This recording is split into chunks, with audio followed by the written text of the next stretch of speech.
Propriedade do governo do estado de São Paulo, a estrada de ferro que liga Pindamonhangaba à Serra da Mantiqueira atrai turistas de todo o Brasil.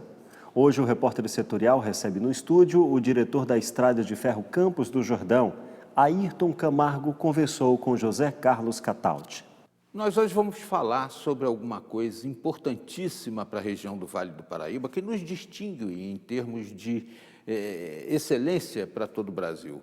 Vamos falar sobre uma estrada de ferro pioneira, que foi criada para salvar vidas e hoje é um dos pontos turísticos de Pindamonhangaba e Campos do Jordão.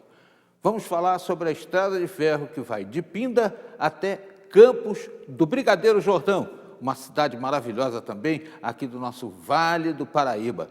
E um detalhe, aqui nessa região está o pico culminante ferroviário do Brasil.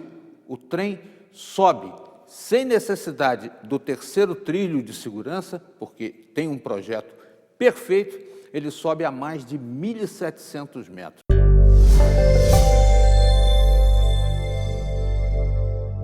Para quem o telespectador tem ideia, quem conhece o Cristo Redentor no Rio de Janeiro, o trem chega a 714 metros, 714, aqui é 1.700, e lá tem que ter a tal da cremalheira, que é para o trem não escorregar.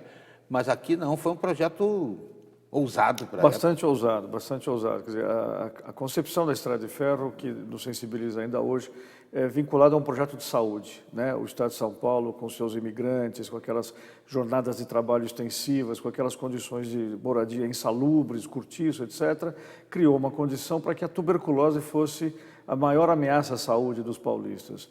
Então, Emílio Ribas, junto com o Vitor Godinho, eram cientistas, eram médicos preocupados em estudar a melhor forma de se enfrentar... Emílio Ribas, pindense, pindamonhangabense, de Sete Costados. Exatamente. E aí eles, sintonizados com as terapêuticas mais modernas que existiam na Europa para o controle e cura da tuberculose, descobriram que o clima frio ele agia diretamente na hibernação do bacilo de Koch, que se não hibernava completamente, reduzia a sua atividade, desde que o doente ficasse confinado, com pouco exercício físico, com uma alimentação bastante reforçada, num longo período de tempo, estimulando os anticorpos. Campos do Jordão, então, foi eleito como um local para receber esses primeiros sanatórios, mas o problema era o acesso a Campos do Jordão. Daí a ideia de se fazer uma ferrovia. Não tinha estrada, não tinha nada, tinha que subir e vencer essa Serra da Mantiqueira, né? Mantiqueira, que na língua dos índios significa nuvens que choram. Exatamente. Então, a ferrovia foi, então, implantada nessa ousadia, né, de proporcionar cura, no certo sentido, ser um instrumento de acesso aos sanatórios que trariam cura aos doentes. Importante que se diga também, né, que realmente era uma coisa difícil para aquela época, porque em 1912, Primeira Guerra Mundial, a ferrovia foi construída de 12 a 14. Isso. E aí entrou num processo de dificuldade financeira e foi encampada pelo governo do Estado de São Paulo em 1916.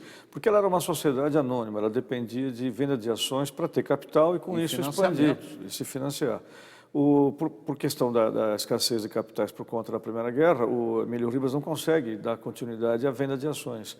E aí ele não consegue concluir a ferrovia. Então, ele pede a liquidação forçada da empresa e, no contrato de concessão, dizia que, no caso de falência da empresa, tinha cláusula de reversão, reverteria ao Estado. E o Estado, então, de maneira ousada, decide concluir a obra, ainda que sem orçamento, e faz um arrendamento da estrada para o seu construtor, que é o José Damas. Então, o Damas, que já tinha recursos a receber do Emílio Ribas, foi corajoso e propôs essa saída ao governador Rodrigues Alves. Deixa eu terminar a obra e, com isso, se eu ficar na operação, eu passo a ter receita com ela. E eu tenho a impressão que naquela época havia também a necessidade de uma ocupação mais efetiva de Campos do Jordão, porque era uma área contestada entre Minas e São Paulo, né? Também. Tanto que há uma casa de veraneio do governador lá em Campos do Jordão até hoje, né? Para fixar realmente o domínio, uma zona de fronteira ali e tal, né? É verdade. Mas foi um projeto maravilhoso, né? Porque a partir dessa visão pioneira de estabelecimento de sanatórios lá, o governo de São Paulo assume o combate à tuberculose de maneira oficial como uma política de saúde pública, né? E aí a ferrovia já está incorporada aos ativos do Estado e ela se consolida, então, como um instrumento de saúde, podemos dizer assim, né?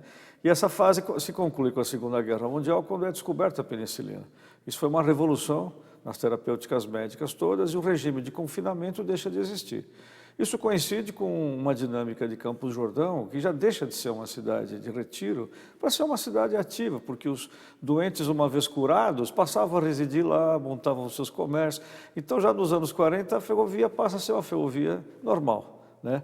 Conectada aqui em Pinda à central do Brasil. Mais turística, né? Mas também de transporte urbano para Pindamonhangaba, porque vocês têm trens diários servindo a região, digamos, suburbana da Exatamente, cidade. a zona rural, a zona de ocupação mais rarefeita, né? É o serviço social que a Estrada de Ferro mantém até hoje.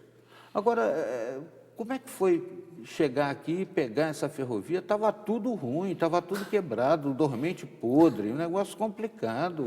E verba para isso tudo, como é que você conseguiu vencer esses desafios? Nós tivemos, assim, uma condição, de um lado, bastante precária, como a ferrovia estava, por outro lado, houve uma determinação de governo, né, de investir na recuperação da ferrovia. E houve uma recuperação invisível ao usuário, que é a recuperação administrativa. Há muitos anos não tinha concurso público, há cerca de 20 anos também não tinha concurso, as pessoas iam se aposentando, as vagas não eram repostas. E os trens canibalizados, né? Porque não tinha realmente de onde buscar as peças. Mas nós vamos falar sobre essa situação depois, na continuidade da entrevista.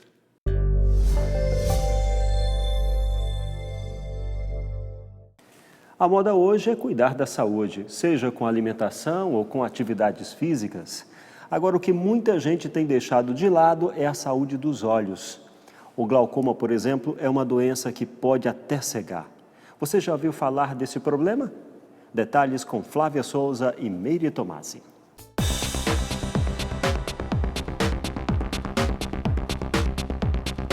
Ele chega de forma imperceptível, silencioso, quase como um ladrão na madrugada. O glaucoma é uma doença que atinge a visão, mas quem o adquire nem se dá conta que ao redor, aos poucos, tudo vai ficando mais escuro. Com o passar do tempo, tarefas banais, como subir um degrau, por exemplo, pode se tornar algo perigoso. O glaucoma é hoje a maior causa de cegueira irreversível do mundo, sobretudo entre as pessoas mais idosas. No entanto, a perda de visão provocada pelo glaucoma é evitável se você procurar tratamento ainda no início do seu desenvolvimento. O grande problema é identificar os sintomas.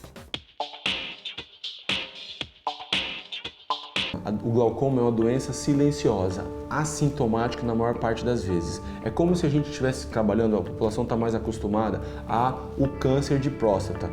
Por que a pessoa depois dos 40 anos vai fazer o PSA e o toque retal? Para tentar diagnosticar antes. Por quê?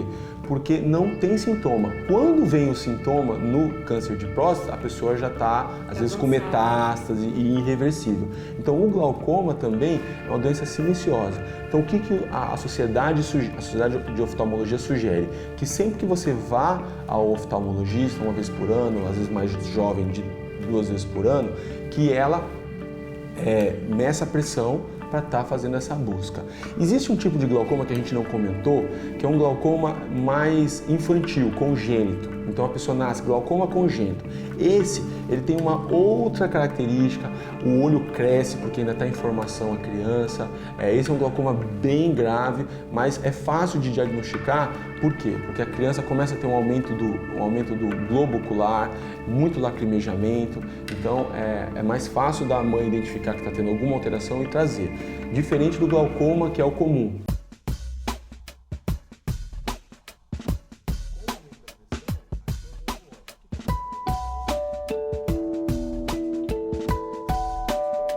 Estima-se que mais de 2 milhões de americanos têm o glaucoma, mas apenas metade deles sabe que tem a doença.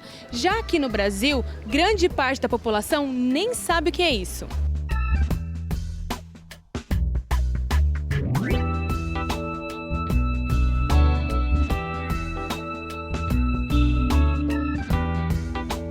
Você sabe o que é glaucoma? Não.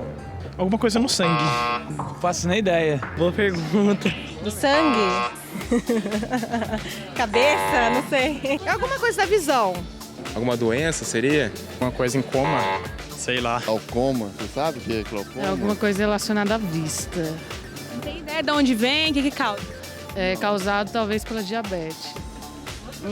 Eu acho que é aquela esponjinha no olho. Uma esponjinha no olho? Deve ser, né? Doença. Da onde? Pulmão. Problema hospitalar, é isso? Não sei, nossa. Não faço ideia. Não. Você sabe por acaso o que é glaucoma? Eu não. Aí agora fugiu. Foi difícil encontrar alguém que conhecesse essa doença que está mais presente do que a gente imagina. Mas existem aqueles que procuram orientação e se previnem. É uma doença no olho. O que causa o glaucoma? Cegueira.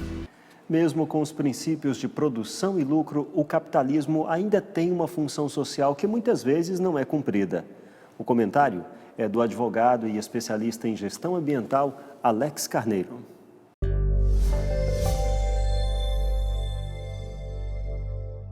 Desde a instituição da República, na proposta filosófica do contrato social do Estado, onde nós, cidadãos, pagamos os impostos e o Estado atende nosso interesse público, é que nós temos um sistema capitalista implantado junto com esse contrato social. É interessante entendermos que esse sistema econômico que resolvemos adotar, ele tem um tripé, que é a igualdade, a liberdade e a fraternidade. É um sistema democrático, mas só será efetivamente democrático quando nós pudermos ter o interesse público da sustentabilidade atendida.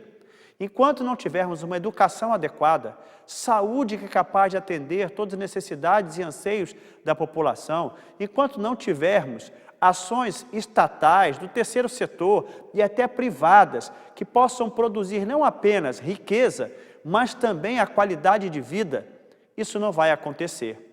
É interessante pensarmos que isso faz parte do sistema que resolvemos adotar.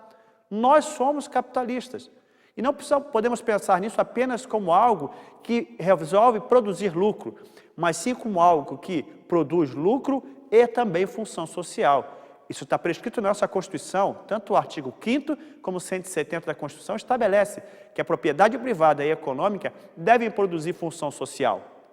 Qual é a função social que a nossa propriedade intelectual ou a propriedade propriamente dita tem produzido?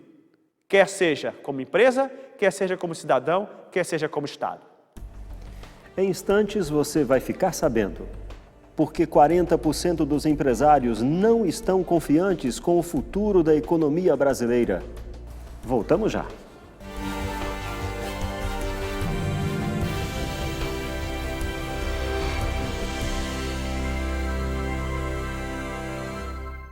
O repórtersetorial.com é o seu novo acesso.